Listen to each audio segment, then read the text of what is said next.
Hello and welcome back to my channel, or welcome if this is the first time that you are joining me.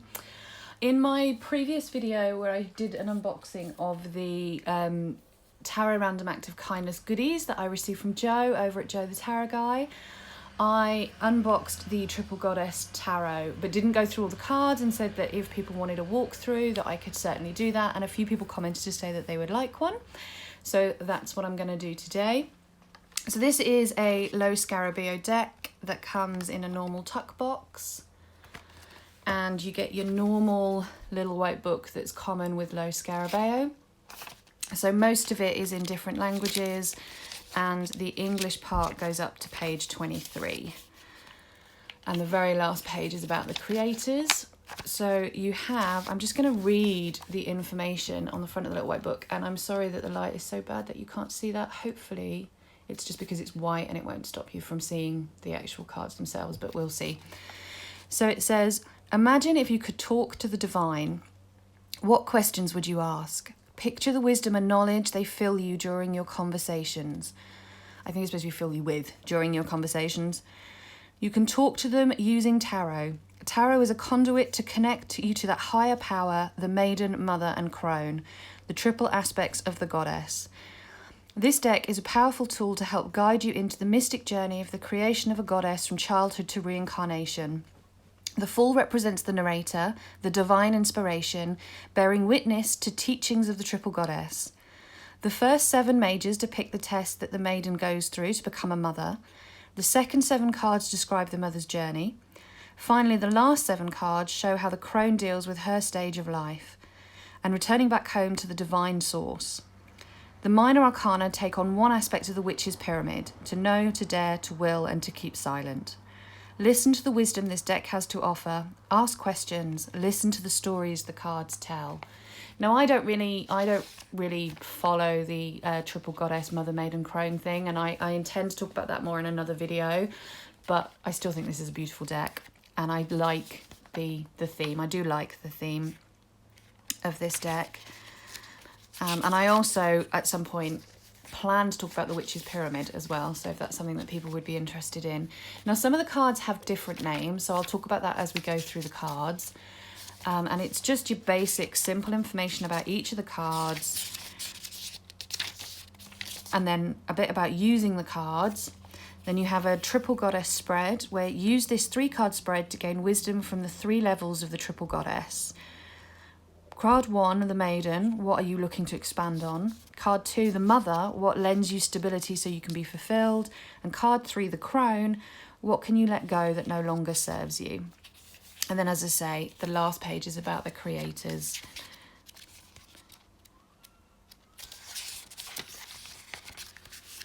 So it's your, as I say, your pretty standard little white book there.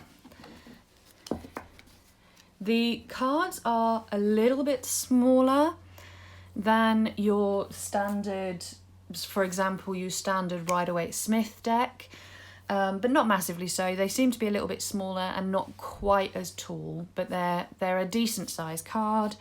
They're good card stock. They're quite sturdy card stock, so they are probably quite good for riffle shuffling. And these are the backs, which are just beautiful. I need to keep my little white book because I need to remember the names of the cards. So that's just your title card there. So we have 2 full cards first of all, and it doesn't say why we have 2 full cards, but I think it just likes to give you a variant. So this full card, they're not that different. I mean, they, in terms of colour and stuff, they're not hugely different. The only thing that's really different about the cards is the Fool themselves, as you can see. So this Fool is quite dark in colour, this Fool's quite light, this one has boots on, this one has bare feet, this one has a shoulder bag, and this one has a backpack.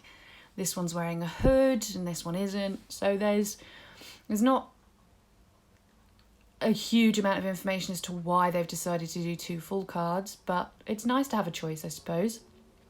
I'm not sure which one I prefer, so I'm not sure which one I would use. Possibly this one. I don't know. And as you can see, and Lady Knight of Avalon also pointed out in the comments, unlike the old style Lo Scarabeo, it doesn't have borders and it doesn't have the different languages around it, which is fantastic because, I don't know, if most people are like me, we tend to cut those off. All it has is this little bar at the bottom where it has the number. So for the major arcanas, it has the number, and when we get into the minor arcanas, you'll see that it has a number, and then it has the symbols in these two circles here. So the first card that has a different name is the Magician. So instead of a Magician, we have the Maiden.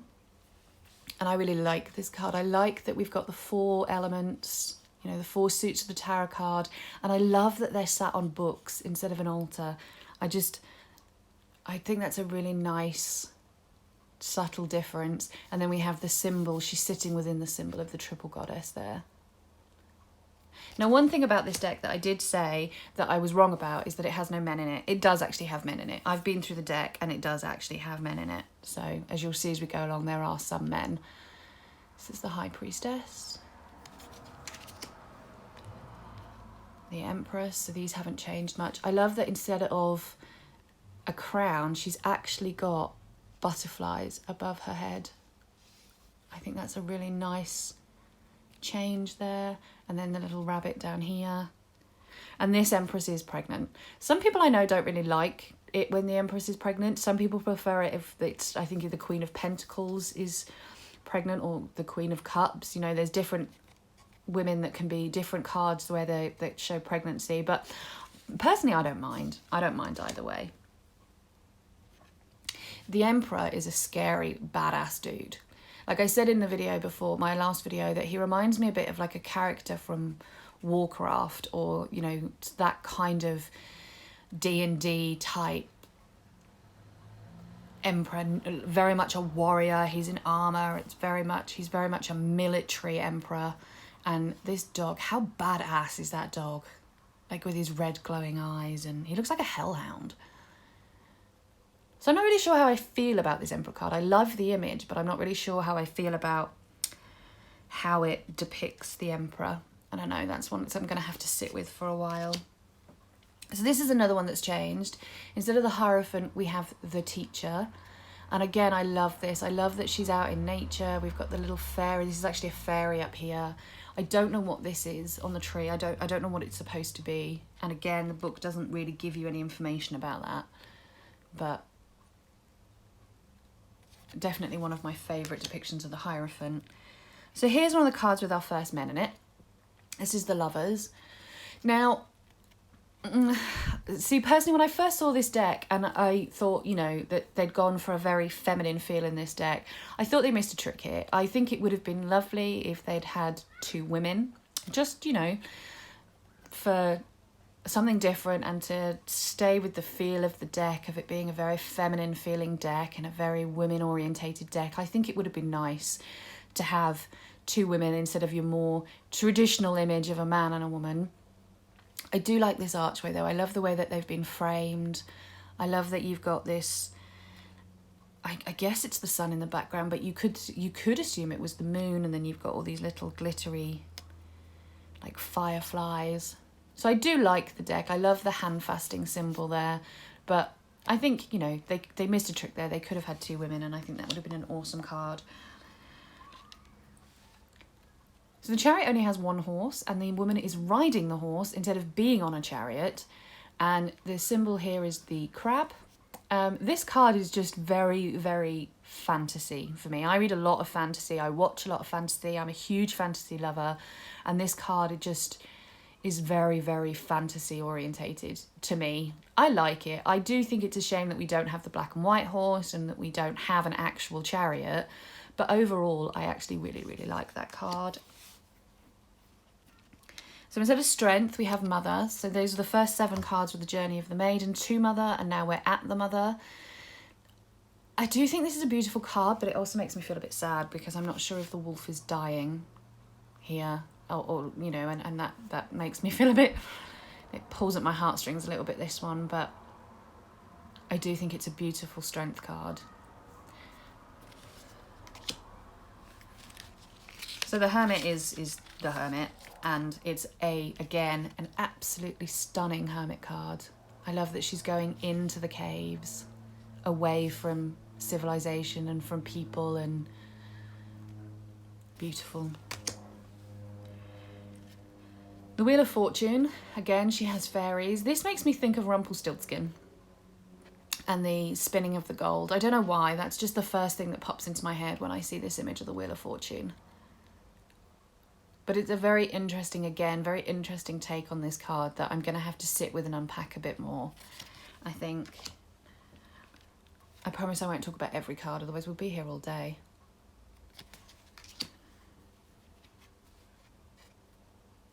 So the Hanged Man appears to be a hanged woman, although it could go either way. In this one, it could be either.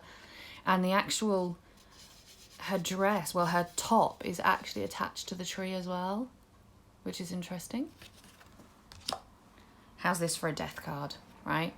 So you've got the graveyard in the background. You've got this woman in this beautiful old style dress with this huge scythe, absolutely huge, and then this death mask, scary looking death mask.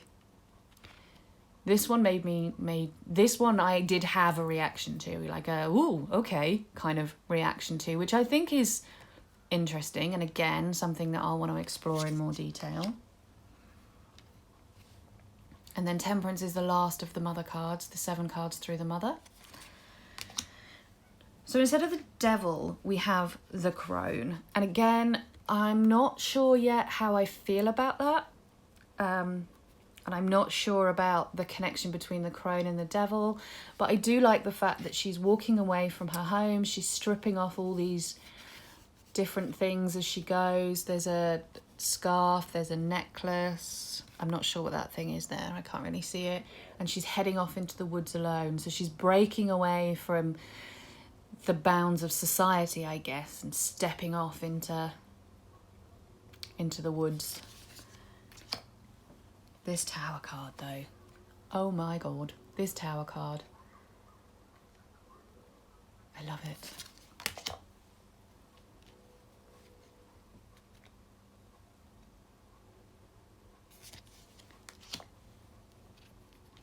The moon is another interesting depiction that I need to unpack a bit more. We've got a deck of cards here. The image that she sees in the mirror doesn't necessarily reflect the image that we see out here. Stunning.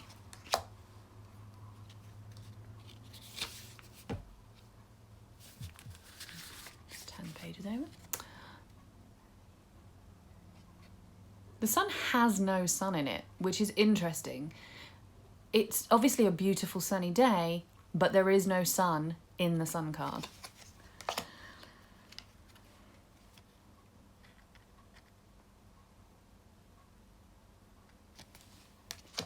And then the World has been replaced with Reunion, which is all about returning back to the source of all. And I think that's a lovely card. I really like it.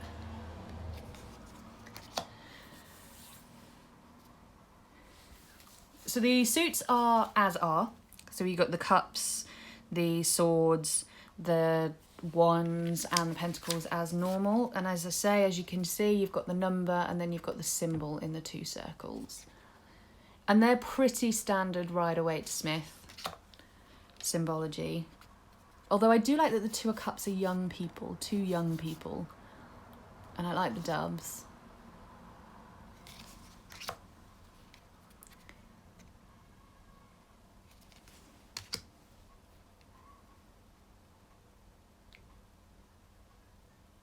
I think the 4 of Cups has a real genuine feel of discontent, longing for something more feel to it, which I like. Now, is it just me, or does this 5 of Cups look like Samara from The Ring? And maybe that's just because I'm a horror film junkie, but when I saw this card, that was the first thing that popped into my head. Samara from The Ring, which gives this card a whole different feel than I normally get from the 5 of Cups. That film scared the crap out of me the first time I saw it. And this one, again, instead of 2 children, we actually have a woman and a child, which is interesting.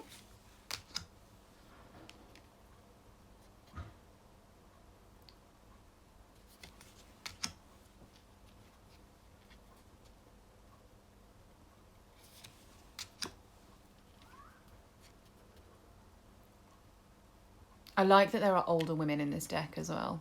You know, there's young women, there's old women, there's children. I like that.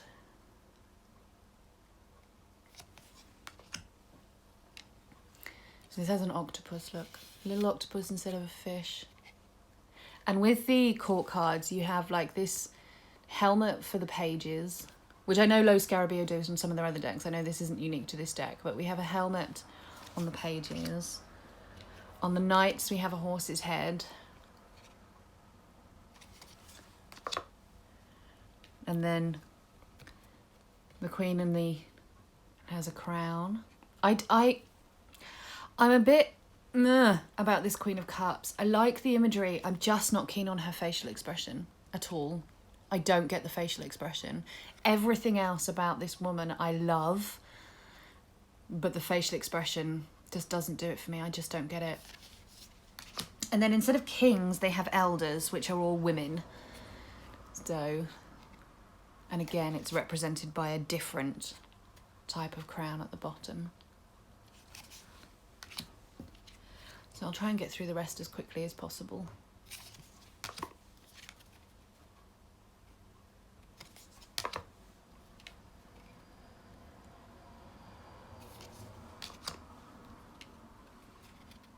Interesting take on the Four of Pentacles. She looks like she's giving that pentacle away rather than holding it to her.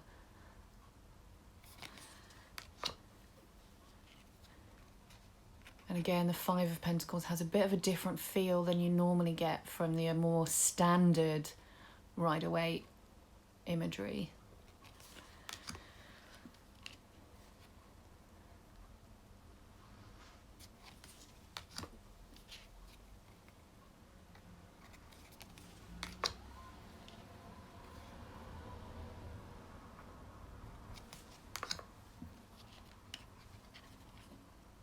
The Nine of Pentacles is a card that's really important to me because I see myself a lot in the Nine of Pentacles and I really like this depiction.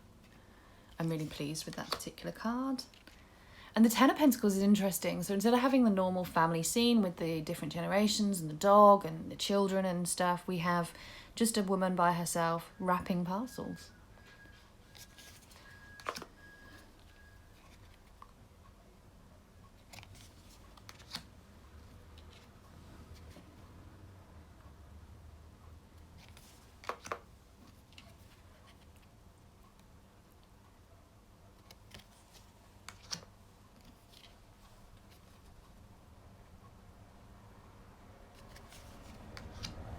Then we have the Wands.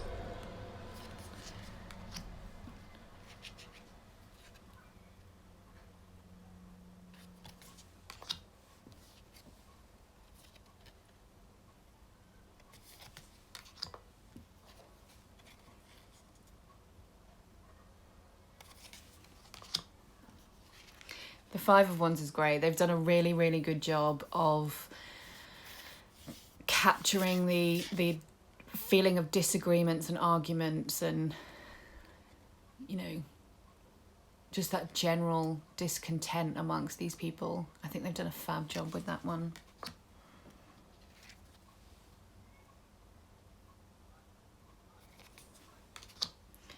And I love the Seven of Swords, that she's defending her child, almost. Seven of Swords, Seven of Wands. You still get that defensive higher ground position, but it takes on this whole new meaning when you see that she's defending her child.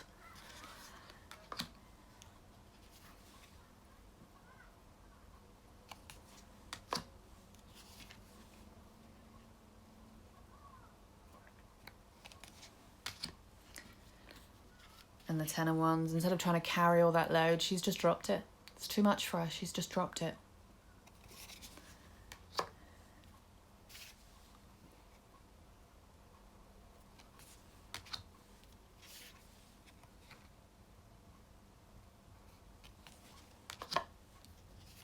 I do like this Queen of Wands.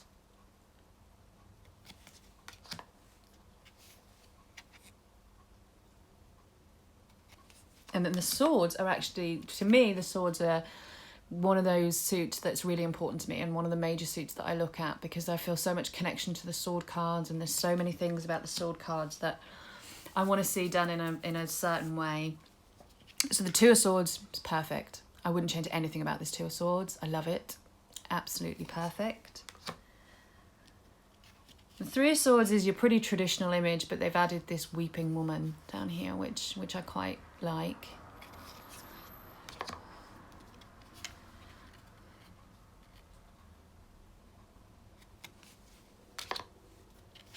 The look on this woman's face, look. She looks so freaking proud of herself, doesn't she? So smug and proud of herself.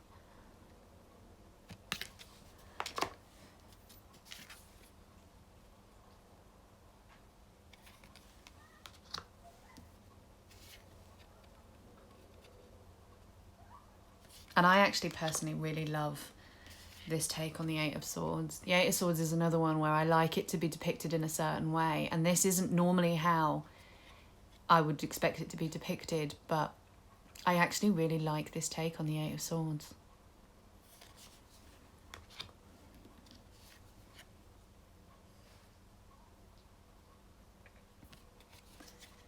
And the Ten of Swords has a completely different feel to what you would normally get in this deck.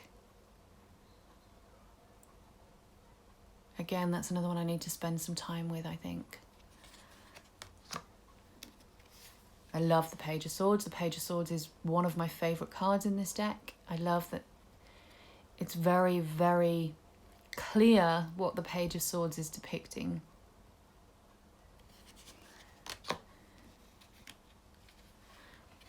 It's interesting, though, that the Knight of Swords is not moving very quickly. The Knight of Wands is actually the card that's moving the most quickly. And the Knight of Swords seems to be moving quite steadily, which is the opposite of what you would normally expect. You would normally expect the Knight of Swords to be the one that looks like it's moving the quickest, because they do have that habit of kind of charging in to things. But in this deck, they almost look quite serene. And the Queen of Swords is my girl, is my card, and yeah, I really like it. I really like that she's dropped the mask down here. I actually quite like that Queen of Swords. And then you have the Elder, or the King of Swords.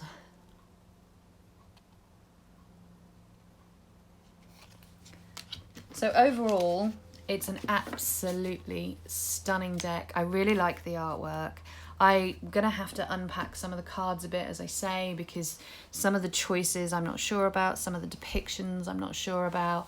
But overall, it's an absolutely beautiful deck, and I'm really pleased that I've been able to add it to my collection. So let me know what you think in the comments below. Are there any particular cards that you liked? Any particular cards you were unsure of? Do you have this deck? And if you do, how well does it read? I'd love to hear from you. Otherwise, until next time, take care everyone, and lots of love. Bye-bye.